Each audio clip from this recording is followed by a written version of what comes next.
શાસ્ત્ર વિધિને છોડી મનોકલ્પિત રીતે જે કરે છે એને સુખ નથી મળતું, એને પરમ ગતિ નથી મળતી. અને એટલા માટે શાસ્ત્ર વિધિને જાણવું, સેવા કઈ રીતે થાય, કઈ રીતે ભોગ ધરાય, કઈ રીતે શૃંગાર ધરાય, દરેકનો એક વિવેક છે. કદાચ કઈ ભૂલથી રહી ગયું તેમાં દોષ નથી, પણ ઉત્તમ રીતે ન કરવાનો ભાવ એ આપણી શિથિલતા છે.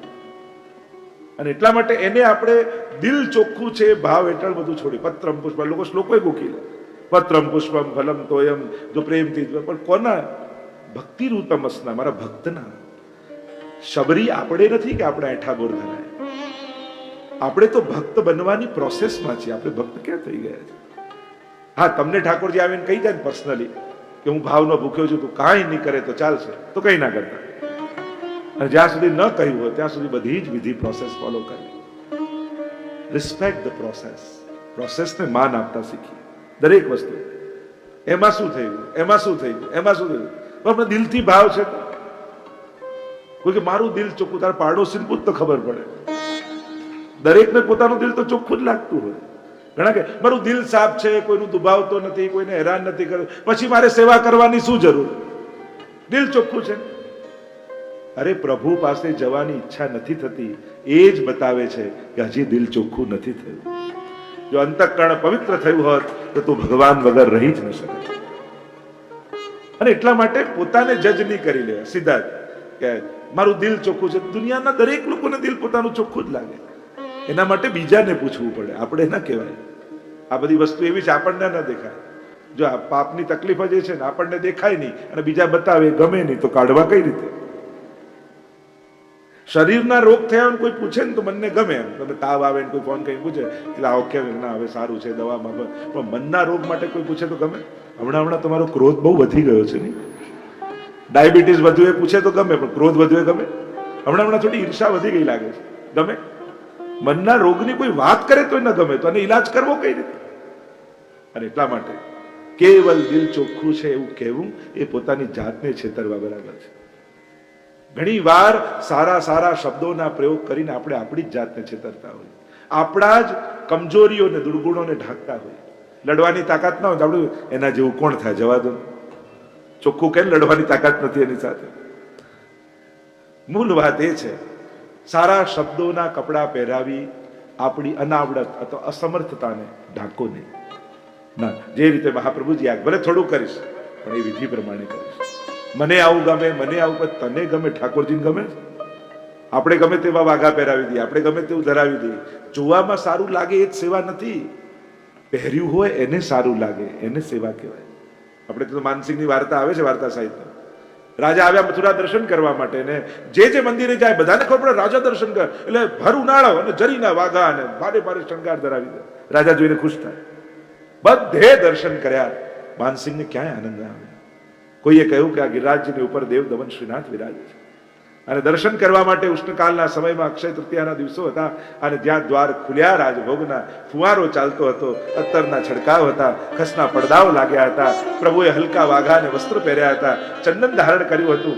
દર્શન કરતા જ મનમાં એવી હાસ થઈ કે રાજા એટલું બોલ્યા કે બાકી બધે તો પ્રદર્શન છે, દર્શન તો અહીંયા થઈ રહ્યા છે, જ્યાં પ્રભુના સુખનો વિચાર છે.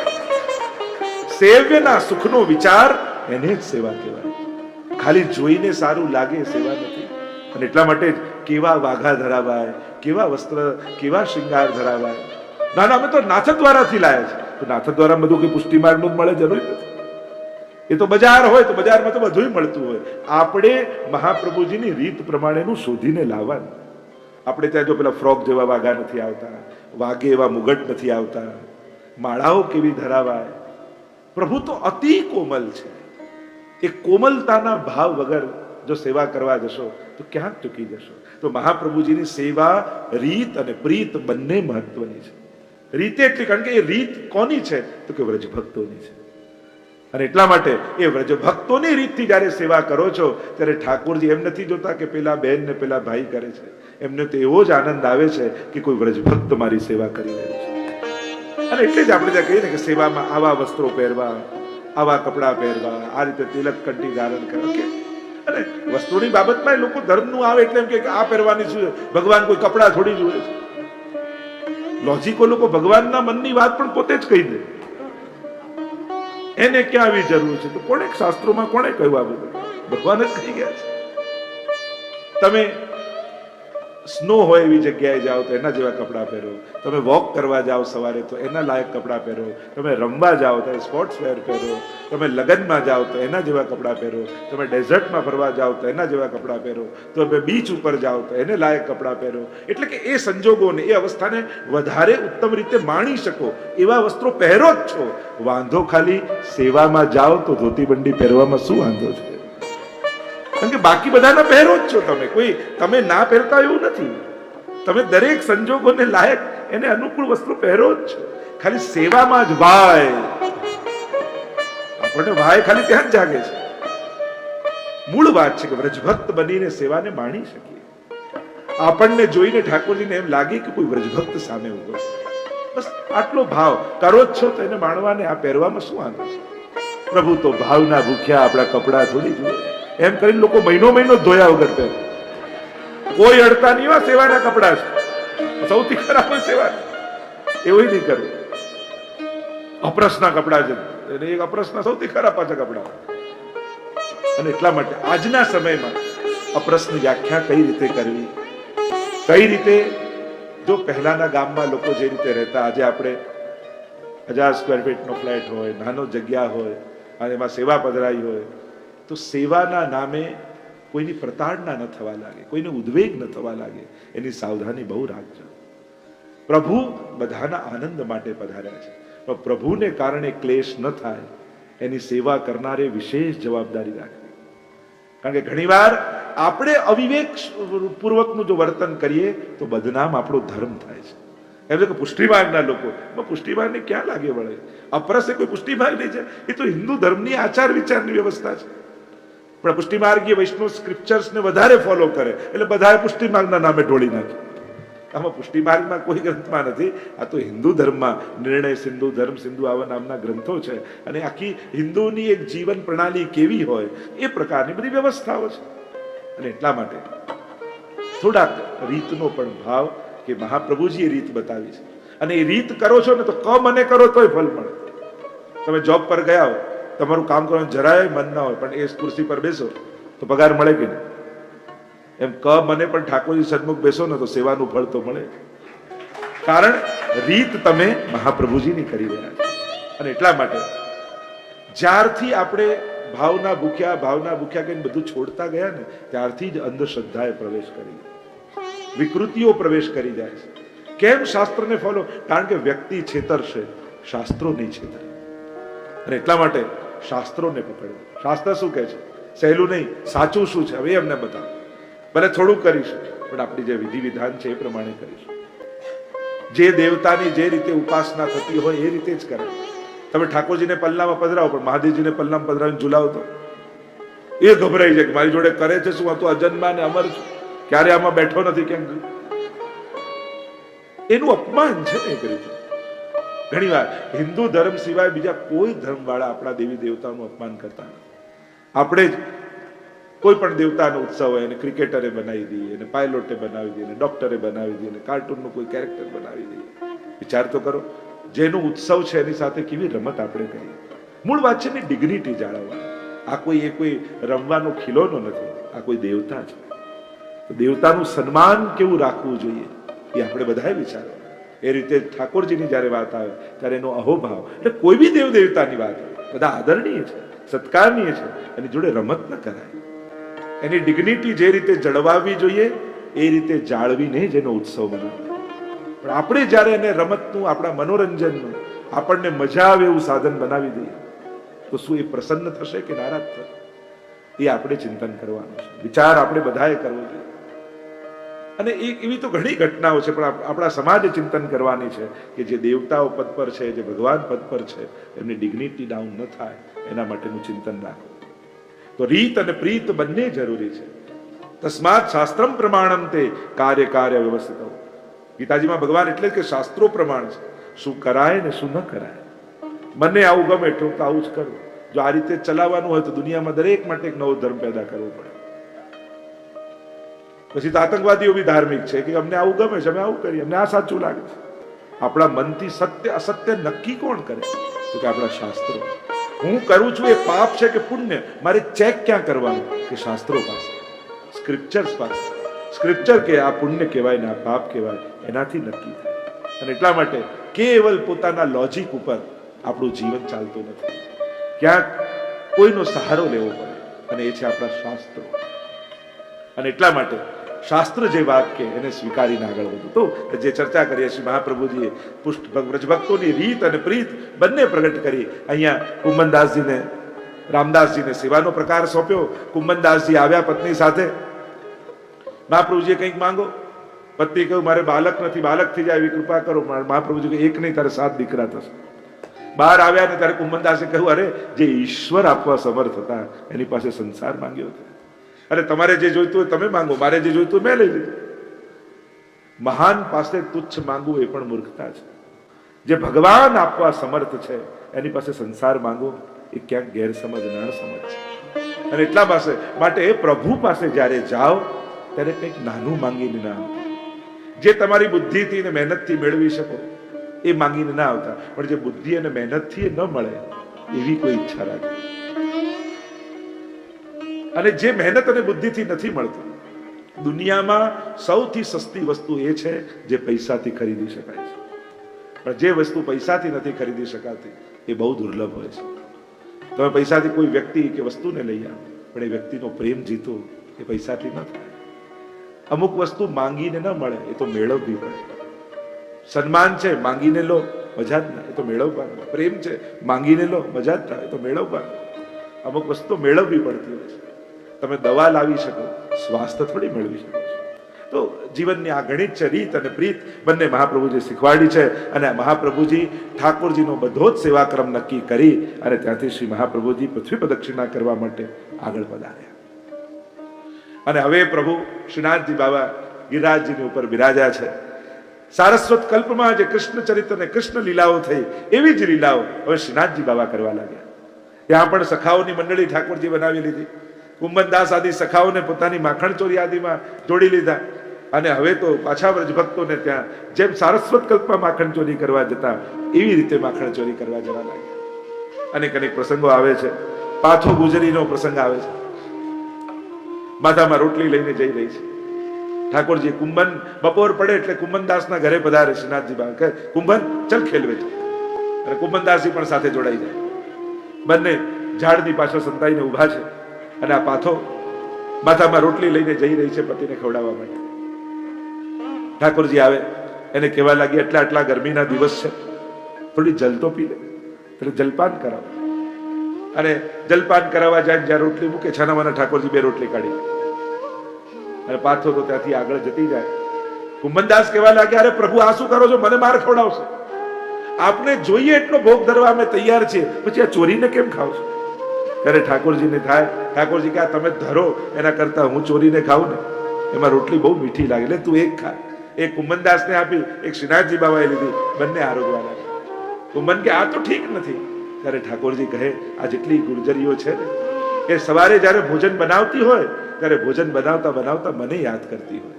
અને એમ થાય કે અમે જે પણ કાંઈ પણ બનાવીએ છીએ એ પ્રભુ તારા માટે છે, તને ભોગ ધરવા માટે છે.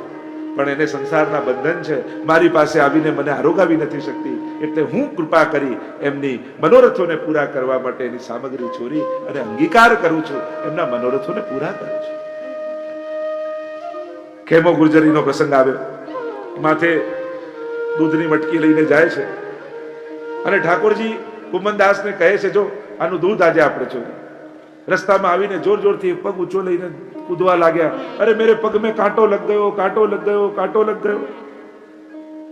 અને પેલી ખેમો જુએ કે અરે પ્રભુ આપના પગમાં કાંટો, લાવ કાઢી દો. ઠીક છે કાઢ. અને જ્યાં પેલી નીચે વળે અને આમ કાંટો જુએ ને ઉપર જે દૂધ હોય એ ઠાકોરજી પાન કરવા લાગે મટકીમાંથી. અને જ્યાં મટકીમાં દૂધ અડધું થઈ જાય એટલે કે શું મારો પગ છોડતો ખરી, ક્યાં સુધી પકડી રાખીશ, ચલ જા. એમ કરીને બગાડીને એના મનોરથોને પૂરા કરે.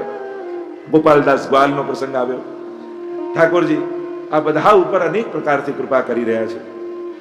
ઠાકોરજી ગૌચારણ કરવા માટે જ્યારે ગોપચારણ કરવા માટે જતા હોય આ બધા ગ્વાલ બાલ એની સાથે ઠાકોરજી જોડાઈ જાય.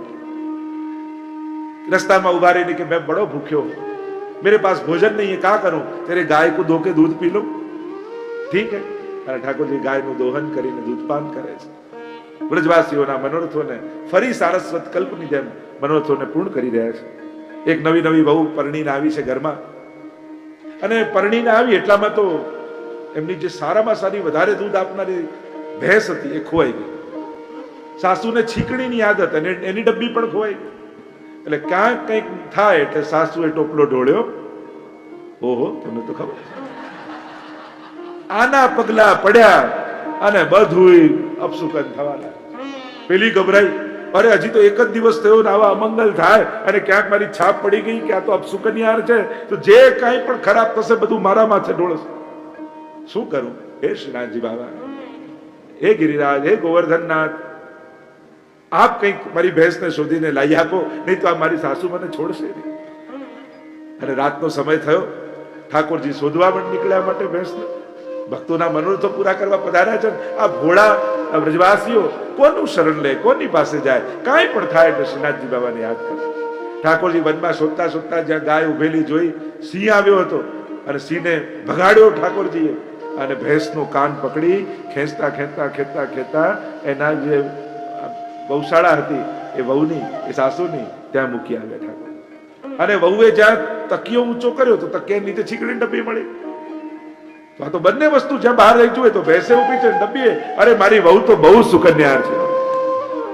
જો ને એના પગલા પડ્યા તો આ ભેંસે મળી ગઈ અને છીકડી ડબ્બી થઈ ગઈ. અને ત્યાં તો વહુએ મનોરથ કર્યો હતો, એ શ્રીનાથજી બાબા ભેંસ ગૂંથી આપશો ને તો 10 શેર માખણ આપને વારો.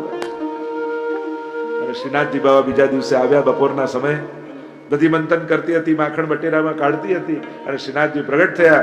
દેખ, तूने मुझको वचन दियो तो 10 शेर माखन खवाई. हाँ लाला, तूने तो मेरे मनोरथ पूरे कर दिए, भैंस ढूंढ के ला दी, मेरे पर बड़ो उपकार किया. तू रोज आवजे, હું તને રોજ 1 શેર માખણ ખવડાવીશ. અને મેં મેરે અપને હાથ સે ખવાઉં. અને ઠાકોરજી બિરાજી ગયા એની ગોદમાં, અને પેલી ગુવાલણ પોતાના હાથેથી લાલનને માખણ આરોગાવતી જાય. શ્રીનાથજી બાબાને પોતાની સામગ્રી આરોગાવતી જાય અને પોતાના મનોરથોને સિદ્ધ કરતી જાય. એવી કૃપા ઠાકોરજી આના પર કરી, એના મનોરથોને પૂર્ણ કર્યા. નરો ઉપર ઠાકોરજીની વિશેષ કૃપા છે. ઘરમાં રસોઈની તૈયારી કરતી હોય, શ્રીનાથજી બાબાને યાદ કરતી હોય, અને ત્યાં તો શ્રીનાથજી બાબા સામે આવીને ઉભા રહી જાય. અને સામે આવીને ઉભા તો રહે, પણ કોઈ વૈષ્ણવ સોનાની કટોરી પધરાવી ગયું શ્રીનાથજી બાબા, અને કટોરી લઈને નરો સામે આવે. અરે નરો, मुझको दूध पिवाएगी? और ये कटोरी में पीवा. ये कटोरी मुझको बड़ी प्रिय है. જો એટલે જ આપણે ત્યાં ઠાકોરજીના પાત્રો પણ જલ્દીથી બદલવાની. ઠાકોરજીને એની આદત, આપણા નાના બાળકોને કેવી આદત, હું તો આ જ કપમાં પીશ, આ તો મારો જ કપ છે, એમાં જ પીએ. એમ આપણા પ્રભુની પણ સેવામાં, જેમાં દૂધ આવતું હોય, જેમાં જે વસ્તુ ધરતા હોઈએ, જલ્દીથી એ પાત્રો બદલતા નથી. પ્રભુને એની આદત હોય છે. પ્રભુ એમાં જ પ્રસન્નતાથી આરોગતા હોય છે. ધોરી કોપય પરમ રસાલા, 7 ઘૂંટ ભર પીજે લાલા. એક કટોરી પણ દૂધ ધરીએ ને તો ઠાકોરજી 7 ઘૂંટ ભરીને દૂધ પીએ. એટલે કે 7 પ્રેમની અવસ્થાઓનું દાન ઠાકોરજી આપે. પ્રેમ, આસક્તિ, વ્યસન, આવેશ, પ્રવેશ, ત્રપા અને મૂર્છા, આ 7 અવસ્થાનું દાન ઠાકોરજી કરે. અરે વિચાર કરો, પેલી પૂતના વિષ લગાવીને દૂધ પાવા આવી, તોય માની ગતિ એને આપી. તો તમે બધા તો ચાંદીની કટોરીમાં બદામ, પિસ્તા, કેસર નાખીને ઠાકોરજીને ધરો છો, ઠાકોરજી તમને શું નહીં આપે? વિચાર કરો. જે આ રીતે પાય તો એને આવી ગતિ આપે, તો જે ભક્તો અને વૈષ્ણવ ભાવથી પ્રભુને સામગ્રી ધરે, તમારી ધરેલી સામગ્રી પ્રભુ સ્વીકારીને તમને અનંત ગણું પુણ્ય અને ફળ આપે છે. કોઈ કે ઘટ્યું તો નહીં. કોઈ ફૂલ લે, તોડો, એને સૂંઘો અને પાછું તોલો તો વજન ઘટે. એટલું જ ને, એમ તમારો જે ભાવ ધરવાનો છે ને, એ ધરવાનો ભાવ સામગ્રીમાંથી ઠાકોરજી લઈ લે છે અને પ્રસાદી બનાવીને તમને પાછું આપે. પ્રભુ જેનો હાથ લગાડે એ ઘટે ખરું? એ તો 4 જણા માટે બનાવ્યું હોય ને તો 10 જણા પ્રસાદ લઈ જાય. ત્યારે એમ માનું કે આજે ઠાકોરજી આરોગ્ય છે, એ તો વધી જાય. આપણે રાહ જોઈએ કે ઘટે ઘટે ઘટે. પ્રભુ કે મારા હસ્ત લગાડેલા ઘટે નહીં, એ તો વધી જતા હોય છે. આ પ્રભુની કૃપાનો પ્રભાવ છે. નરો પાસે આવીને દૂધની કટોરી થી દૂધ પાન કરે. નરો કે ये तो बहुत छोटी कटोरी है. प्रभु के मुझको तो यही अच्छी लगे, तू ऐसा कर, दूध डालती जा और मैं पीतो जाऊं. એટલે કટોરીને આડી રાખે, પેલી દૂધ નાખતી જાય, ઠાકોરજી પાન કરતા જાય. અને એ રીતે શ્રીનાથજી બાબા એના મનોરથ પૂરા કરે. નરો કહે, અરે લાલન, મારે પણ તને એક વાત કહેવી છે. મારા હૃદયના ભાવોને તું ક્યારે પૂર્ણ કરીશ? મારા મનોરથોને ક્યારે પૂર્ણ કરીશ? ઠાકોરજી કહે, તારા મનોરથો પૂર્ણ થશે. આગળ અનેકવિધ પ્રકારના પ્રસંગો આવવા લાગ્યા. ઘણી બધી ઘટનાઓ ઘટવા લાગી. પૂરણમલ ક્ષત્રિયનો પ્રસંગ આવ્યો. અંબાલામાં રહે છે, મોટા શેઠનો દીકરો. પિતાજી ગુજરી ગયા, બધું જ ધન પૂરણમલને મળ્યું. જો પ્રભુને કોઈની સેવા લેવી હોય તો ક્યારે કોની પાસે લે કોણ જાણે. ઘણી વાર નજીકના રહી જાય ને અજાણ્યા લાભ લઈ જાય. એવું જ કંઈક થયું. પૂરણમલ ક્ષત્રિય અંબાલામાં રહે, આટલું ધન પિતા પાસેથી મળ્યું. સૂતા હતા અને રાતના સ્વપ્નમાં શ્રીનાથજી બાબા આવ્યા અને આજ્ઞા કરી કે પૂરણ, તું મારું સુંદર અને ભવ્ય મંદિર બનાવ. ક્યારે શ્રીનાથજીને જોયા નતા પૂરણમલ, અને આજે આ સ્વરૂપે દર્શન થયા. એકદમ આંખ ખુલી, તપાસ કરી કે આ ભગવત સ્વરૂપ બિરાજે છે ક્યાં, અને ખબર પડી કે ગિરિરાજજીની ઉપર દેવ દમન શ્રીનાથજી બિરાજે છે. શોધતા શોધતા શોધતા આવ્યા છે શ્રીજીને દ્વાર. મહાપ્રભુજી બિરાજમાન છે અને વિનંતી કરી કે આ રીતે પ્રભુની મને આજ્ઞા થઈ છે કે એમનું મંદિર બાંધો. મારી પાસે ઘણું ધન છે, આપ આજ્ઞા આપો તો હમણાં બનાવી. સૌથી પહેલા તો એનો નકશો બનાવીએ કે કઈ રીતે બનાવીશું. જેટલી વાર નકશો બનાવે, મહાપ્રભુજી કહે કે નંદ બાબાના ઘર જેવો નંદાલય બનાવીએ, પણ નકશો બનાવનાર નકશો બનાવે તો શિખર અને ધ્વજા બને. મહાપ્રભુજી નંદાલયની આજ્ઞા કરે ને બને દેવાલય. જો આપણા પુષ્ટિ માર્ગમાં મંદિર કોઈ એક હોય તો એક જ મંદિર છે, અને એ છે શ્રીનાથજી નાથદ્વારા. બાકી બધી જ હવેલીઓ છે. આપણે ત્યાં મંદિર શબ્દ ત્યાં માટે વપરાય, અને શિખર અને ધ્વજા છે. ત્યાં મર્યાદા માર્ગના મંદિરોમાં શિખર અને ધ્વજા હોય, એ રીતે કોઈ એક સ્થાન તે નાથદ્વારા છે. અને અહીંયા જેટલી વાર, 3 વાર, ત્રીજી વાર પણ એવું થયું શિખર અને ધ્વજા બની, ત્યારે મહાપ્રભુજી આજ્ઞા કરી કે શ્રીનાથજીની ઈચ્છા જગોદ્ધારક રૂપે બિરાજવાની છે. એક છે ભક્તોદ્ધારક સ્વરૂપ અને બીજું છે જગોદ્ધારક સ્વરૂપ. બધા સમસ્ત જીવોનો ઉદ્ધાર શ્રીનાથજી બાબાએ કરવો છે, અને એટલા માટે શ્રીનાથજી આજ્ઞા કરી યહાં દેવાલય કી રીત રાખી. અને એટલા માટે ત્યાં દેવાલયની રીત છે. જેમ નંદાલય અને દેવાલય બંનેની રીત શ્રીનાથજીમાં ચાલે છે. અને એટલા માટે ઘણી બધી પ્રણાલિકાઓ એવી છે જે આપણા નિત્યના સેવા ક્રમમાં નથી આવતી, આપણી હવેલીઓના ક્રમમાં પણ નથી આવતી, પણ ત્યાં જ એ વિશેષ રૂપે એની સેવા થતી હોય છે. અને એટલા માટે શ્રીનાથજી બાબા એ પરમ આરાધ્ય માનવામાં આવે છે. આપણે ત્યાં શિરમોર માની અને શ્રીનાથજી બાબા જ ત્યાં દેવાલયની રીતથી બિરાજે છે. અને એટલા માટે ઘણી બધી પ્રણાલિકાઓ ત્યાં એ રીતે થાય છે. ત્યાં પૂર્ણમલને મદ હતું કે મારી પાસે ખૂબ ધન છે, પણ જ્યાં મંદિરનો પાયો ખોદ્યો ત્યાં જ બધું ધન સમાપ્ત થઈ ગયું. ખાલી પાયો ખોદવાનો છે.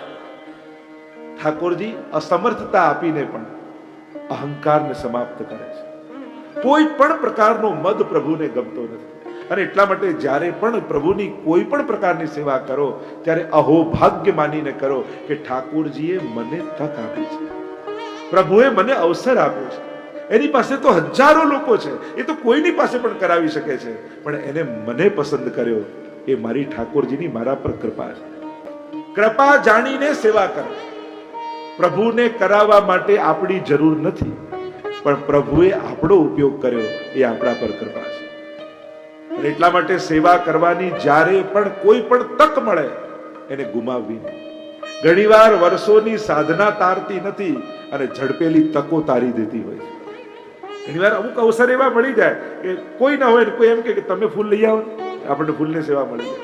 કોઈ ના હોય તો તમે થોડી આ બુહારી કાઢી દો ને, આપણે મંદિર વસ્તુની સેવા મળી જાય. કોઈ નથી, તમે આ શાક સુધારી આપો ને, તમે આ સામગ્રી સુધારી, આપણને સુખારવીની સેવા મળી જાય.